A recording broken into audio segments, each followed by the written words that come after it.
Olá pessoal, eu sou o professor Jonathan Castro e hoje a gente vai falar um pouquinho sobre função trigonométrica. Primeira coisa importante de nós destacarmos aqui é o seguinte: toda vez que a gente fala sobre esse assunto, eu vou precisar apresentar, lembrar a vocês algumas informações básicas, tanto em relação à função quanto em relação à trigonometria, beleza? Então vamos lá, em relação à função, o que a gente precisa lembrar? Toda função ela precisa de dois conjuntos básicos, são eles o domínio e o contradomínio. O domínio é o conjunto de todos os valores de x dessa função. Então, a gente pode lembrar que o domínio é um conjunto relacionado com todos os valores de x, ok? Show de bola. Agora, a gente vai falar um pouquinho sobre o contradomínio. O que é o contradomínio? Aí é só você pensar. Enquanto o domínio ele é o conjunto dos valores de x, o contradomínio ele vai ser o conjunto de todos os valores possíveis para y. E repara que agora eu utilizei a palavra possível. Por quê? Quando você lida com o contradomínio, os valores que você tem dentro do contradomínio é aquilo que você tem disponível, ok?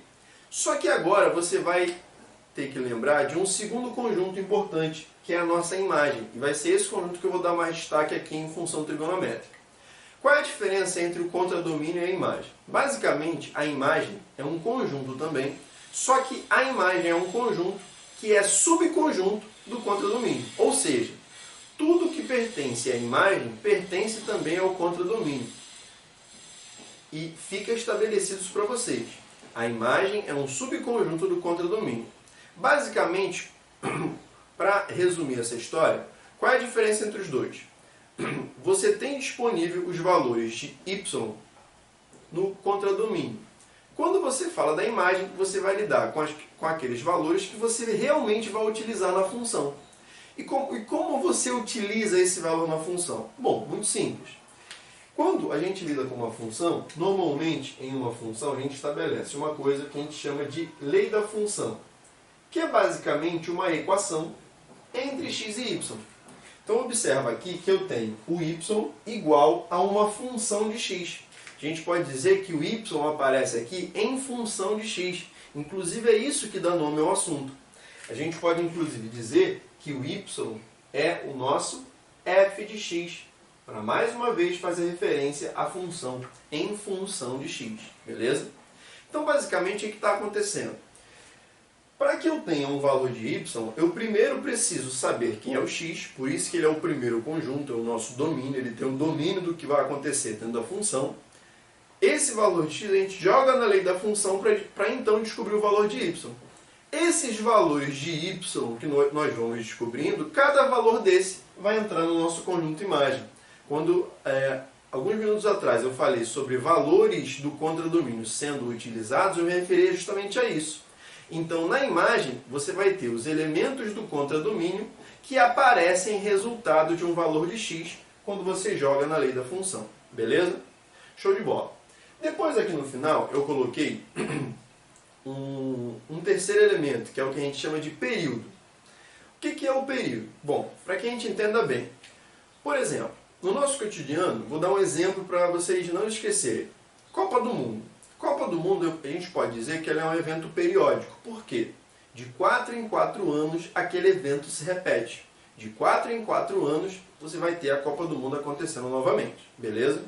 Então, a primeira coisa que eu quero que você lembre em relação ao período é: toda vez que você fala de período, você está ligando isso a alguma coisa se repetindo. Beleza? Então, vamos lá. O que é o período? O período ele é uma variação no x, ok? Para que o resultado da lei da função, ou seja, para que o y, o f de x, ele se repita. Então, repara que eu coloquei aqui embaixo o seguinte: f de x é igual a f de x mais Δx.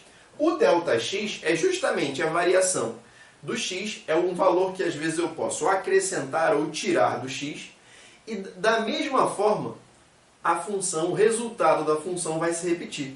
Tudo bem? Então, quando você lida com um período, você vai lidar com uma variação do x para que o teu y se repita, para que o resultado final dessa conta se repita, ok? E é importante destacar o seguinte: por muitas das vezes, os professores de álgebra, de matemática 1, que é onde normalmente aparece função, eles não comentam muito sobre isso. Por quê? Normalmente o professor de função ele fica mais agarrado com as definições básicas de função, fala ali normalmente sobre função afim, função quadrática e por aí vai. E muito por quê? Quando você fala de função trigonométrica, o período é um elemento que ele não aparece em todo tipo de função. Na verdade, ele vai aparecer em funções bem específicas. E a função trigonométrica é um tipo de função onde você vai ter o período. Você vai ter uma repetição de alguma coisa quando você lida com a função trigonométrica, ok? Inclusive, quando a gente entrar na parte gráfica, a gente vai entender isso melhor, ok? Então vamos lá. Para a trigonometria, o que a gente precisa saber para a gente poder iniciar bem o estudo de função trigonométrica? Vamos lá. O que eu coloquei aqui? Eu desenhei aqui o nosso círculo trigonométrico. O que é o círculo trigonométrico? Primeiro, eu tenho aqui, eu costumo separar isso daqui da seguinte forma. Eu tenho dois pares de desenhos aqui. Eu tenho, de um lado, um círculo, ou melhor, uma circunferência. E nessa circunferência eu vou fazer a marcação dos meus arcos, dos meus ângulos, ok? E eu tenho aqui também um par de eixos, vertical e horizontal. Esse par de eixos ele aparece muito em função. Quando a gente utiliza o plano cartesiano, quando a gente quer montar o gráfico de uma função afim, que é uma reta, o gráfico de uma função quadrática, que é uma parábola, a gente utiliza o plano cartesiano. Esse par de eixos vai funcionar exatamente da mesma forma como no plano cartesiano. A diferença é a seguinte. No plano cartesiano, você tinha o eixo horizontal como eixo x. Aqui, o eixo horizontal vai ser o nosso eixo cosseno. Até costumo brincar que com sono, por isso ele está deitado, por isso cosseno, beleza? Vamos lá. O eixo vertical, que antes era y, agora vai passar a ser o eixo dos senos. Bom, como ele é o eixo que está em pé, é o eixo sem sono. Beleza? De boa? Só para lembrar aí. Então, o que acontece? Vamos lá. Então, o que vai acontecer? Na circunferência, você vai fazer a marcação dos teus ângulos, enquanto nos dois eixos, você vai fazer a marcação de seno e cosseno. De boa? Uma informação muito importante, e essa é a principal informação que eu quero que você lembre aqui, que é a seguinte. Esse círculo, essa circunferência, não tem um raio qualquer. Eu coloquei aqui que esse raio ele sempre vai ser unitário. E é importante dizer o seguinte, que como eu falei, esse par de eixos ele vai respeitar exatamente a ideia do plano cartesiano. Que ideia era essa? Bom, a gente lembra que nesse ponto de cruzamento aqui, eu tenho a origem para os dois eixos. Então, eu tenho o zero tanto para o eixo vertical como para o eixo horizontal, ok? Só que a partir disso, o que a gente faz? Como a gente marcou a origem, a gente consegue agora estabelecer o lado positivo e o lado negativo. Então, no eixo vertical, o que a gente aprende? A parte de cima é a parte positiva, a parte de baixo é a parte negativa. A direita é positivo e a esquerda é negativo no eixo horizontal. De boa? Então, o que a gente vai fazer? Aqui, a gente vai fazer as marcações, eu já deixei aqui marcado, na verdade, as marcações dos extremos desses eixos, até onde o círculo te permite ir, tanto em seno quanto cosseno. Repara que como aqui a medida desse raio é 1, mas como eu estou no lado positivo, esse aqui para mim vai ser o mais 1.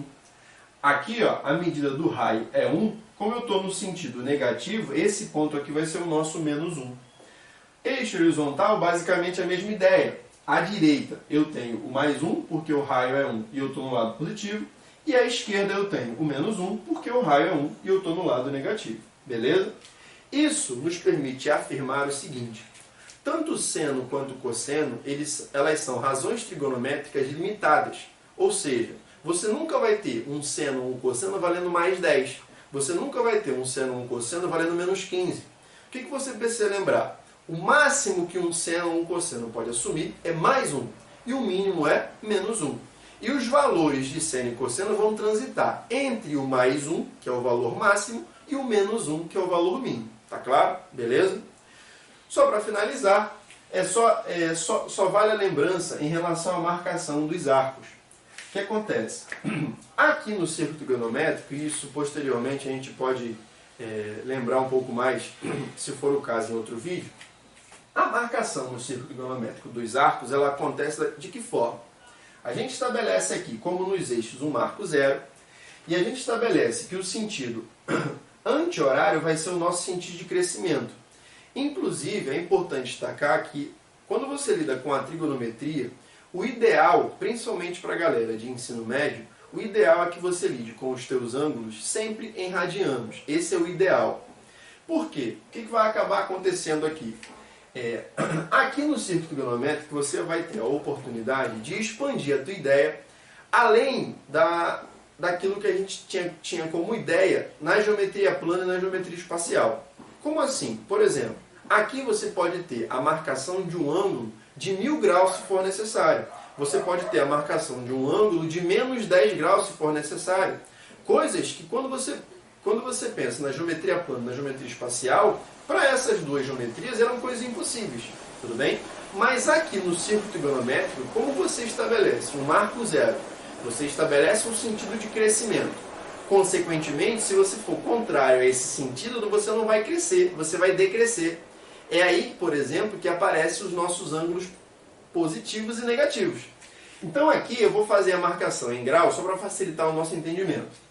Então, por exemplo, como aqui eu tenho 0 graus, posso seguir no sentido positivo e o meu ângulo vai crescer. Então eu tenho 0 graus, 90 graus, 180 graus, 270 graus, 360 graus e eu posso continuar expandindo. É só eu continuar caminhando.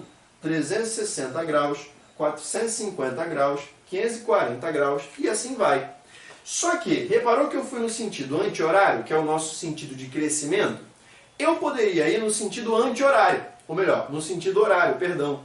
Se o sentido anti-horário é o sentido de crescimento, consequentemente, o sentido horário vai ser o nosso sentido de decrescimento. Então, enquanto eu vou no sentido anti-horário e eu cresço, se eu seguir no sentido horário, eu vou decrescer. Então, lembra do 90 graus? Mas por quê? Eu saí do zero e subi, segui o sentido anti-horário. Eu poderia voltar para o zero e ao invés de subir, eu poderia descer. Ao invés de eu bater no mais 90 graus, eu vou bater aqui no menos 90 graus. Tudo bem? Beleza? Lembrando que, quando você lida com um círculo trigonométrico, a tua intenção não é representar o tamanho dos arcos. A intenção do círculo trigonométrico é justamente dar o seno e o cosseno dos ângulos. Ponto. Aí, logicamente, você pode expandir essa ideia para que você consiga ter tangente, cotangente, secante e cossecante. Tudo bem? Beleza? Bom, esse é só um primeiro vídeo.